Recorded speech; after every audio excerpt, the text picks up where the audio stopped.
The weak ones of the Council. I still remember the first time I set foot on the Council's central orbital, how the air smelled like sterilized ambition and self-importance. Every corridor shimmered with synthetic polish, and everywhere I went, I could feel the eyes on me. Not with curiosity, no, that would have been welcome. What I felt was dismissal, contempt. A Zalari noble with translucent skin and a crown of bioluminescent tendrils clicked its tongue as I passed. A pair of Telvarn guards, covered in glistening chitin plates, exchanged something between a smirk and a snarl. Even the bureaucrats, the new Rayleigh with their gossamer robes and floating data slates, seemed to barely tolerate my presence.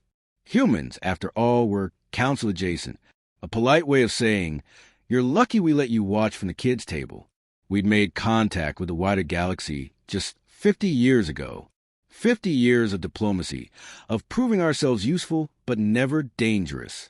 The other species saw us as mild curiosities, talkative, physically fragile, overconfident little bipeds who played at science like children pretending to be gods. Weak muscles, fragile bones, laughable tolerance for radiation, and most damning of all, our gravity. Standard galactic norm is 0.6 Earth G. That's what every station, every ship, every academy is calibrated to. The rest of the galaxy evolved in soft cradles of gentler force. But Earth? Earth is a monster. 1G, the real deal. Every second on that planet is like lifting weights on your soul. They called us grav huggers behind our backs. Some even said it to our faces.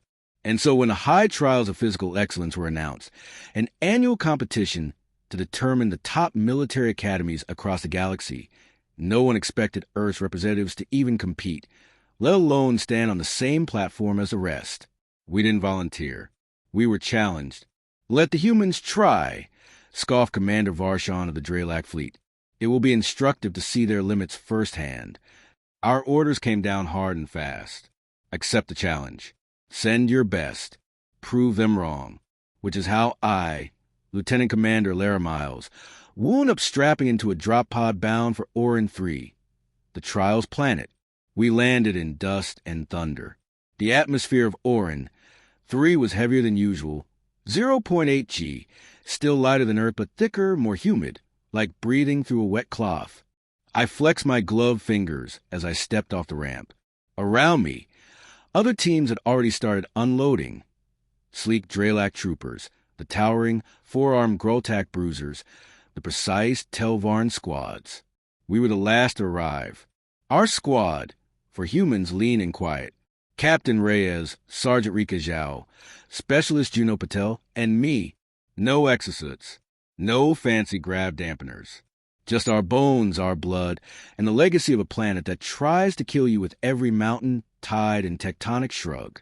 As we approached the assembly field, murmurs rose. No augmentation? They didn't bring power suits? Are they suicidal? I met the gaze of one of the Groltak commanders, eyes like burning coals beneath a bone helmet crown. He snarled something to his second-in-command and pointed at us. Laughter followed. Reyes just nodded to us. Let them laugh. We were assigned to Arena 3 for the first round, Obstacle Gauntlet, a test of strength, speed, and precision under environmental strain. As the starting buzzer sounded, I launched forward. The field erupted into chaos. Shifting terrain, artificial quakes, walls that reconfigured mid-climb. The other species bolted like fire missiles, elegant and powerful. But as the course wore on, a pattern emerged. The low-grav elites started to slow. They weren't used to prolonged torque. Not like us. They climbed walls with grace, but their endurance buckled under pressure. On the weighted pendulum swings, their grip faltered. On the spin ramps, their knees buckled. And on the vertical sand climbs, some collapsed entirely. We pushed through, not because we were faster, not because we were stronger, but because we were forged under pressure. On Earth, gravity is not an enemy. It's a constant partner, a resistance trainer that never takes a break. Halfway through, I passed a Zalari who'd fallen on the incline wall. Panting like they were drowning in air, I offered a hand. They slapped it away. That's fine. We finished the gauntlet second, right behind the Dralac, but they used exosuits. We didn't. That alone sparked a shift. Not respect, yet but doubt. A fracture in their assumptions. We weren't what they thought we were. Back at camp that night, I overheard a young Telvarn cadet whispering to their superior. They trained under 1G all their lives? The superior didn't answer. He just stared across the fire at us. For humans eating quietly, bruised but not broken, the firelight flickered and I saw it. The first glint of fear in his compound eyes. Strength isn't what you think. There's something quiet that happens in the seconds after a fight begins. Not the kind of fight with fists, but the kind that tests your mind. It's not a roar. It's a breath. The next phase of the trials was called the Stacked Mass Run. They made it sound simple. Carry a load across the rain. But it was anything but. The simulation domes on Orin, 3 were configured overnight. The terrain was transformed into a rolling labyrinth of sloped crystal ridges, jagged basalt outcroppings, and low-gravity bogs. Our mission: transport 300 kilograms of adaptive alloy cores across 6 kilometers of that mess. Easy for species built like freight carriers, Rika muttered under her breath as we inspected the layout. The Telvarn had 6 legs and distributed loads across their back like living haulers. The Groltak, with their quadruple arms and vertical lung stacks, could move bulk like it was nothing. The Dralac used kinetic harnesses, magnetic webbing that coiled around their backs, and neutralized load drag. We had our torsos, our legs, and gravity's legacy pounding in our bones. Still, we didn't flinch. Not outwardly. Eyes up, Rhea said. They're watching how we start, not just how we finish. He was right. A crowd of observers had gathered, scientists, commanders, analysts, all looking for one thing. Proof that humans didn't belong here. The starting buzzer sounded. I hoisted the alloy core onto my shoulders. It pressed into my spine like a dead star. My muscles screamed as I took the first step. But I didn't stop. The key was balance. Rhythm. Let the strain become part of your pace. Earth teaches you that early. When you carry your first water jug up a broken hill path, or hike 3 kilometers to school with wet books and no sidewalk. I could feel their eyes on me as I trudged through the gravel pits. The Dralac sprinted ahead. The Telvarn glided like machines. The Zalari floated using subdermal grav plates. And us, we looked like we were suffering. Because we were. But we kept moving. 1 kilometer in, the Dralac were starting to fall apart. Their speed cost them control. I watched one tumble sideways, off a cliff ridge. Another's harness snapped under a torque shift. 2 kilometers in, the bog swallowed a Zalari whole. Their levitation tech failed in the dense plasma mist. By kilometer 4, the humans were in 3rd place and climbing. That's when the test shifted. Literally. The terrain adjusted. The temperature dropped. Wind pressure increased. And worst of all, the gravitational field was ramped up incrementally with each step. Every meter forward was a fight, not just with the load, but with your own mass. I heard someone scream behind me. A Telvarn leg gave out and fractured sideways. A Groltak commander dropped to both knees, muscles spasming under the unexpected weight increase. We kept going. Because this was home. It wasn't perfect. Rika was gasping. Juno had blood in her eye. Reyes had a limp forming from a bad knee, an old injury from Earth's training zones. But none of us broke. Not until the end. We crossed the finish line 3rd. The Dralac were first, barely. But 2 of their own were medevaced. The Telvarn? Only 1 finished. The Zalari? Disqualified. Groltak? Collapsed from full-body stress hemorrhage. We weren't first, but we were whole. And when the medics pulled the telemetry, something strange happened. One of the alien analysts, a Fraxis female with a neural mesh lace across her skull, approached me. You should not be able to do that, she said quietly, eyes wide. Do what? Your species skeletal load tolerance exceeds your muscle efficiency profile. It's like, she paused, scanning her tab again, like your body's adapted to pain as a constant input. I just shrugged. Gravity doesn't care if you're tired. That night at the campfire, the laughter was gone. The Telvarn sat in silence. The Dralac maintained their arrogant posture, but their eyes flicked toward us now with something different. Wary respect, maybe, or confusion. And I couldn't help but remember something my Earthside instructor once told me. Pain is a teacher. Gravity is the classroom. Every other species studied in comfort. We learned under pressure. The crush zone. The name alone made the others uneasy. Zone 13, the crush chamber. A dome embedded deep beneath the surface of Orin 3. The entrance was carved into black stone, slick with condensation, and it pulsed faintly with gravitational resonance. A warning, a promise. As we descended into the chamber's maw, the usual buzz of bravado was gone. No Dralac flexing exosuits. No Telvarn boasting of reaction times. Even the Groltak stayed quiet, their bone-pierced brows furrowed. They'd read the trial parameters. We all had. Control gravitational escalation up to 1.25 Earth-G. Simulated tectonic shifts. No assistance tech permitted. No neural dampening. It was a kind of test designed not just to measure endurance, but to break the mind-body connection. For most species in the Council, anything above 0.9 G for more than 5 minutes was considered biomechanically traumatic. Their bones weren't made for this. Their organs weren't braced to shift weight like this. Some had hollow structures for easier lift in their homeworld atmospheres.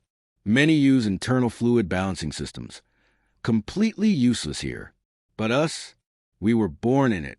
Reyes walked ahead, helmet slung at his hip, his gait casual as hell. He looked like a man heading into a spar, not a crucible. Rika and Juno were silent. I flexed my fingers to keep blood flow steady. A synthetic voice echoed to the chamber as we reached the center. Begin Phase 1. The lights dimmed. A low hum rolled through the ground. Then the air got heavy. Not metaphorically. Literally.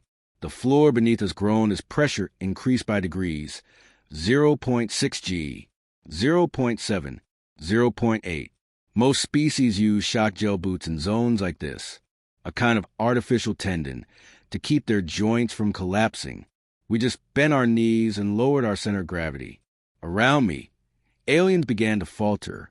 A Zalari warrior tried to stay upright, their levitation node crackling uselessly under the increased mass. They crumpled like wet paper. A Groltak slammed their palms against the stone, struggling to rise as each of their 4 arms trembled. I could hear the bones creaking. But not ours. Phase 2, 1G. I felt it instantly, like my blood had turned to syrup. My joints ached. The chamber didn't just get heavier, it twisted. A shift in simulated tectonic angle made the ground buckle unpredictably, forcing every participant to not just endure gravity, but move through it. Balance became survival. Reyes gave the signal. A 2-finger flick. Move. Left side of the chamber. We adjusted formation, tight triangle pattern, like we'd trained 100 times on Earth's worst military terrain simulators. Rock slides. 2G pulse drills. High-altitude oxygen deprivation crawls. Juno staggered slightly. Rika caught her elbow without a word. To our right, 2 Telvarn soldiers lay still, pinned by their own body weight. A dome observer called out over the intercom, Telvarn Unit 5 disqualified. Medical drones inbound. Phase 3, 1.25 G. Everything collapsed. One by one, alien bodies dropped to the floor, muscles locked in spasm or lungs struggling to function. The room turned into a graveyard of the arrogant. But I kept moving. I felt the burn. My calves were screaming. My shoulders wanted to tear from the sockets. Blood pounded behind my eyes, and every nerve in my back warned me to stop. But this was just Tuesday on Earth. This was sprinting through a thunderstorm to get home before the flood swallowed your street. This was pulling a sibling out of a ditch with broken ribs and no adrenaline left. This was gravity punching you in the chest and daring you to get up again. And I did. All 4 of us did. When we reached the extraction point, we stood tall. Breathing heavy, yes, but upright. Alone. Every other species had fallen. A new silence filled the chamber. Not just pain, not just failure. Something deeper. Something existential. The rest of the galaxy had finally seen what we were. Not fragile, not primitive, just conditioned by a planet that was trying to kill us every day. As the chamber depressurized, one of the council observers approached. A Solarian biophysicist, tall, willowy, wearing a robe woven from light. "You should be broken," she whispered, genuinely unnerved. I looked her dead in the eye. We were broken. Earth breaks us early, but it teaches us how to rebuild stronger. The edge of the cliff. Some tests are about power, some about endurance. But this was about fear. Zone 16 was called the drop, a sheer vertical cliffside simulation, suspended in a 360 degrees dome of wind currents and microgravity pockets, designed to simulate extreme atmospheric chaos. There were no ropes, no repulsors, just one rule: descend 900 meters, reach the signal beacon, make it to the bottom alive. Our team stood near the precipice in silence. The edge dropped off into nothing, a yawning abyss with shifting clouds and artificial lightning flickering below. This wasn't a test of muscle. It was a test of nerve. Reyes leaned toward us and muttered, "Anyone else feel like the council's trying to thin us out?" "No doubt," Rika said. "This isn't about winning. It's about watching who breaks first." And many did.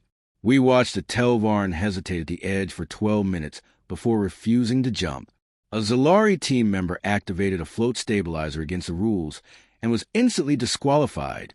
One of the Groltak commanders leapt and spiraled out of control into a vortex column that shattered his leg on the descent. The judges claimed it was fair, but they weren't prepared for what humans had endured back home, because we trained for the fall. I was 13 when I first leapt off a sea cliff on Earth. Nothing but gravity and spray, and a few bad decisions between me and a 10-meter plunge into black water. That free fall etched something into me. Falling doesn't scare humans the way it scares others, because we live on a planet where everything wants to pull you down. Mountains erode, structures collapse, skyscrapers sway.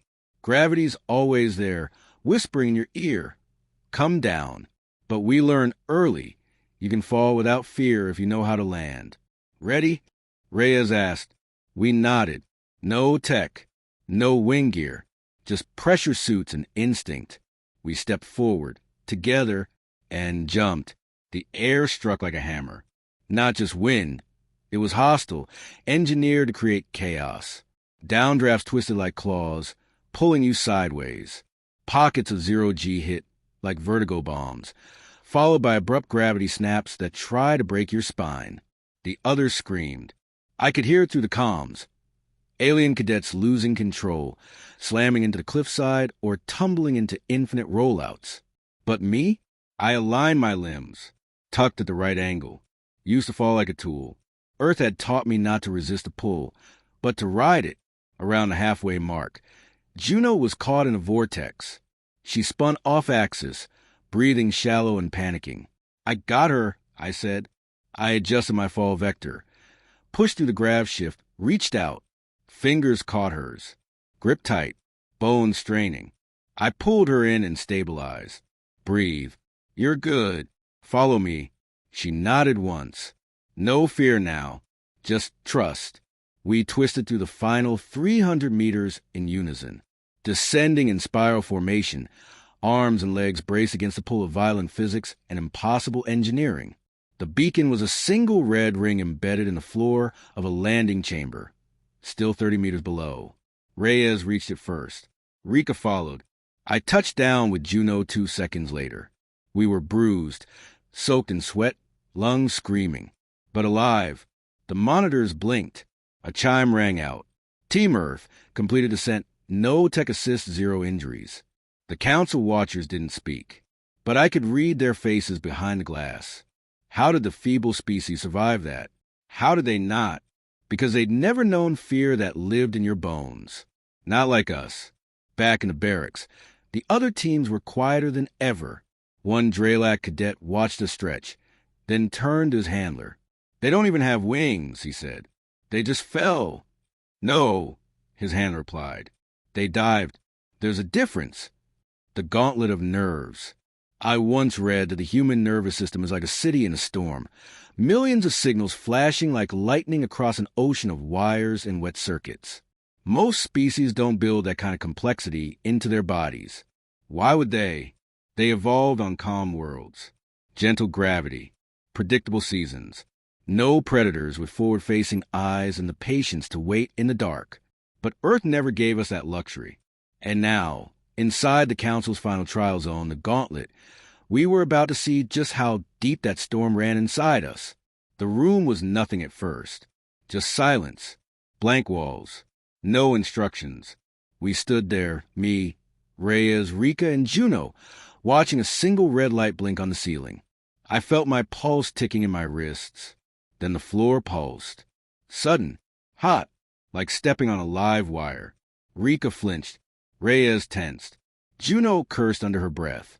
Gauntlet initiated. Phase 1. Somatic stimulus test. Without warning, the room changed.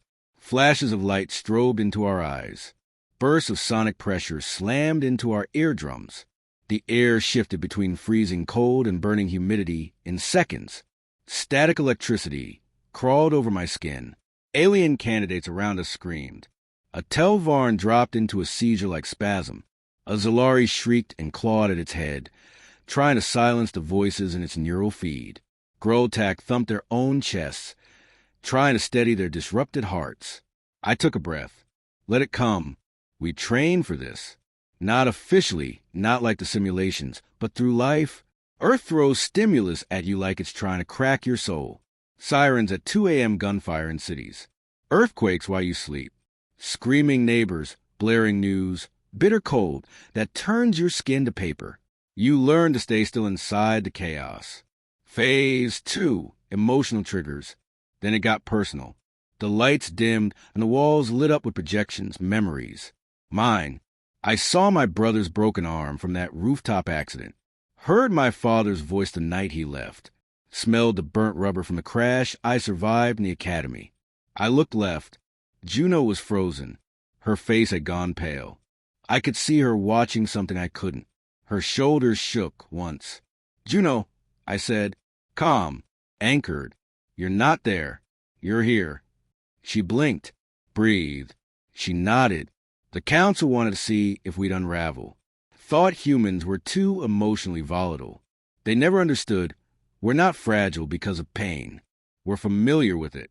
We know its shape, its weight, its taste, and we've learned to carry it. The worst came last. Phase 3, neurological override, imposed fear loop. I didn't know what that meant until it hit. A wave of synthetic dread swept through me like a black tide. No images, no sound, just raw terror, coded and piped directly into the nervous system. Artificial, yes, but potent. I dropped to a knee. The air felt too thin. My heart raced like prey in tall grass. I could feel the instincts rise. Fight, run, collapse. It was chemical, and it was working. I glanced up and saw Reyes, still standing, eyes glassy but unmoving. I followed his lead.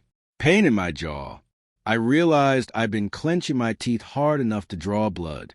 But I rose, because Earth had already taught me this fear. The time my oxygen mask cracked during a wildfire run. The moment the flood swallowed the bridge under my feet. That night, I walked home through a war zone. 26 blocks, no lights, gunshots behind every wall. You don't beat fear by being fearless. You beat it by getting back up. The override ended. The lights returned. A chime rang out, cold and clinical. Gauntlet complete. Human unit. Pass. All other units. Fail. The silence that followed was different now. Not awe, not confusion. It was fear from them. They finally understood. You can train strength. You can simulate gravity. You can even clone muscles. But you cannot fabricate what Earth gives its people every day. The ability to suffer and still keep moving. As we exited the chamber, I looked toward the observation glass. One of the council elites, a Vrelian diplomat with silver eyes, locked gazes with me. She didn't blink. Later, we'd learned the council issued a formal inquiry. Are humans too dangerous to standardize into our military systems? To which one analyst replied, they're not too dangerous. They're just what happens when life doesn't hold your hand. The recalibration. They said the final trial was postponed due to recalibration errors. We knew that was a lie. You could see it in their eyes. The same species who'd once mocked our size, our biology, our primitive resilience, now watched us from behind reinforced glass and whisper-proof comms, as if we might explode at any moment. And in a way, we already had. We hadn't meant to dominate the trials. We were just being human. But the Council didn't see it that way. They saw us as a problem, a variable that refused to follow the algorithm. They moved us out of cadet barracks and into an isolated wing labeled diplomatic contingents. No more shared mess halls. No more mingling. The Dralac kept their distance. The Telvarn stopped making eye contact. Even the proud Groltak, who once laughed at our posture and muscle density, now glanced away like we were predators behind plexiglass. And then the summons came. A formal invite, not a test. A forum. Closed-door debrief with High Command, Sector 9. Immediate presence required. I could feel it in my bones. This wasn't about commendations or congratulations. This was about containment. The forum chamber was massive, tiered like an old courtroom. The ceiling shimmered with artificial sky, serene and false. Council delegates lined the walls. Shimmering Vrelians played a Dralac, the psychic whispers of Oth. Even a few ancient Avexi whose eyes never blinked. And us. Just 4 humans. Reyes, standing tall in his scuffed boots and iron stare. Rika, arms crossed, daring anyone to flinch. Juno, quiet but scanning every angle. And me, the one they'd asked to speak. I stepped forward when prompted. The floor lit beneath me, and a harmonic ring followed. State your designation. Cadet Liam Ross, Human Terran Representative. Graduated Earth Orbital Survival Academy, Class of 22. Explain, the Vrelian speaker said, how your species withstood protocols that render the others incapacitated, with no augmentation, no council-grade biotech, no deviation from control standards. I let the silence stretch. They weren't really asking. They were fishing for justification, for a reason to sideline us. To be blunt, I said, voice calm but carrying across the hall. We didn't withstand anything. We've just spent thousands of years getting used to life that fights back. I could see the discomfort ripple through the ranks. Your trials, I continued, were never meant to be conquered. They were crafted for optimal endurance under council norms. But Earth doesn't follow your norms. Our planet trains us in failure, in pain, in unpredictability. The Oth emissary, a neural empath, flinched. He was reading our biofields, emotional signatures. Do you consider yourself superior? One Dralac asked, voice edged. No, Reyes answered before I could. But we're not inferior either, Juno added. Rika leaned in. We're just prepared. And that scares you. There it was, out in the open.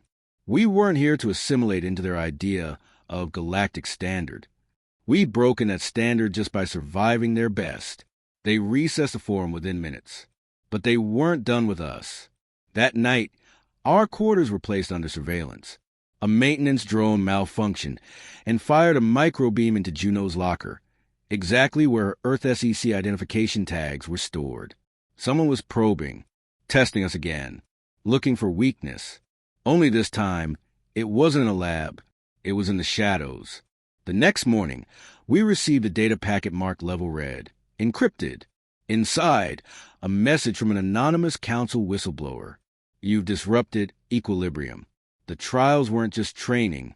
They were filters, political ones. And you passed through a door you weren't meant to reach.